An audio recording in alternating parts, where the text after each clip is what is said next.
여러분 지역을 대표하는 특정한 로컬 푸드가 있나요? 많은 지역들이 지역 활성화에 대해서 고민하고 있습니다. K푸드라는 것은 특정 지역을 활성화하는데 아주 좋은 매개체 역할을 하는데요. 이번 강의에서는 K로컬 푸드와 K푸드를 활용한 지역 활성화를 주제로 관련한 내용들을 말씀드리겠습니다.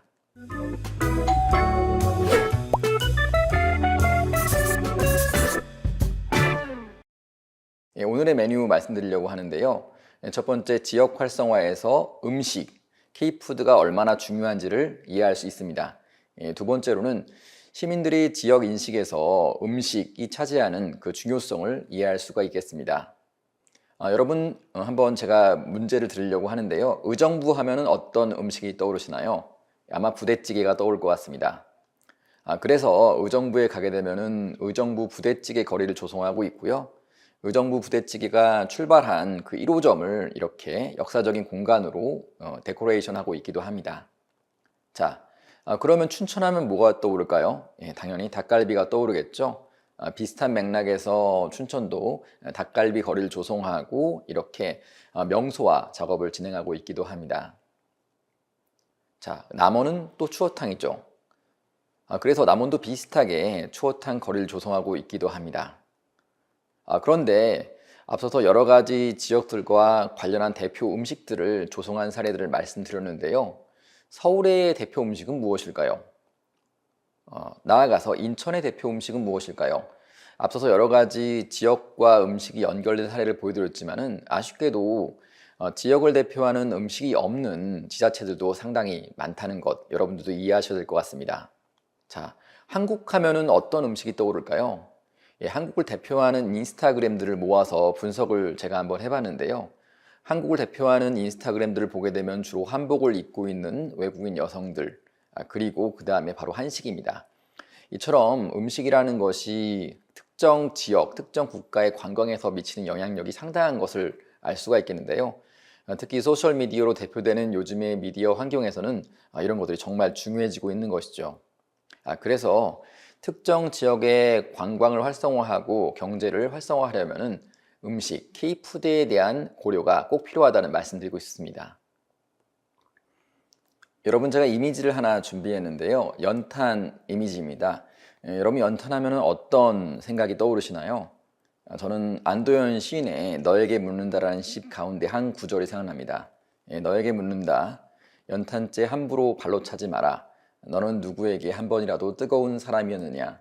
반쯤 깨진 연탄, 언젠가는 나도 활활 타오르고 싶을 것이다.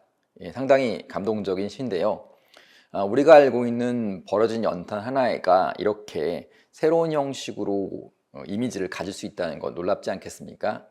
이처럼 특정한 이미지의 연상들을 새롭게 만들어가는 과정이 바로 의미부여의 과정일 것 같습니다. 여러분, 을지 오비배우 아시나요? 한국을 대표하는 맥주집이라고 볼 수가 있겠는데요. 임대료 문제 때문에 을지로에서 홍대 쪽으로 이전을 했습니다. 제가 가서 간판을 촬영해 왔는데요. 왜 이렇게 과거에 쓰던 오래된 간판을 다시 걸어두었을까요? 이처럼 의미가 부여된 특정 오브젝트, 특정 상징물들을 가지고 가려는 그런 인상이 있는 것이죠. 이처럼 음식에 있어서, 푸드 마케팅에 있어서 상징과 이미지는 상당히 중요합니다. 그 상징은 단순히 만들어지는 것이 아니고요. 수많은 커뮤니케이션을 통해서 마치 연탄이 의미 있는 상징체가 되는 것처럼 지속적인 커뮤니케이션이 상당히 중요한 것이죠. 그래서 대상의 존재 가치를 만드는 것이 커뮤니케이션의 가장 결정적인 역할이고요. 대상이 단지 여러 가지 많은 것들 중에서 한 가지가 아니라 원 앤 오니, 단 하나의 중요성을 가지기 위한 지속적인 커뮤니케이션이 결정적이라고 할 수가 있는 것입니다. 그럼 공간 이야기를 좀 해볼까요? 공간과 장소 어떻게 보면 비슷하게 느껴질 수 있는데요. 공간 스페이스가 물리적인 의미를 지니는 것이라면 장소 플레이스는 문화적이고 지역적이고 맥락이 통합된, 즉 인간화된 공간이라고 규정할 수가 있겠습니다.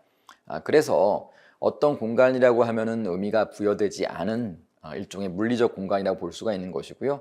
그 공간의 의미를 가지면은 바로 장소가 될 수 있다고 볼 수가 있는 것이죠. 우리가 만나는 많은 지자체, 도시 이런 것들이 공간이 아니고 장소가 되기 위해서는 K푸드를 포함한 각종 상징물들이 밀접하게 연관되는 것이 상당히 중요하다는 함의점을 얻을 수 있겠습니다. 자, 그럼 한 예를 들어볼까요? 제가 있는 이화여자 대학교는 신촌에 소재하고 있는데요. 신촌이란 장소는 시민들한테 어떤 의미와 가치를 가질까요? 제가 구글 이미지를 한번 검색해 봤습니다. 검색해 보니까 주로 건물들이 많이 나오고 있는데요.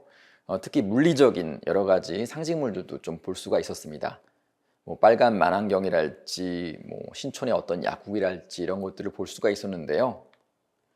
그럼 신촌이 과연 우리들의 언어로 어떻게 정의될 수 있을까요? 앞서서 여러 가지 물리적인 건물들, 상징물들 이야기를 했는데 우리들의 언어로 어떻게 소통될 수가 있을까요?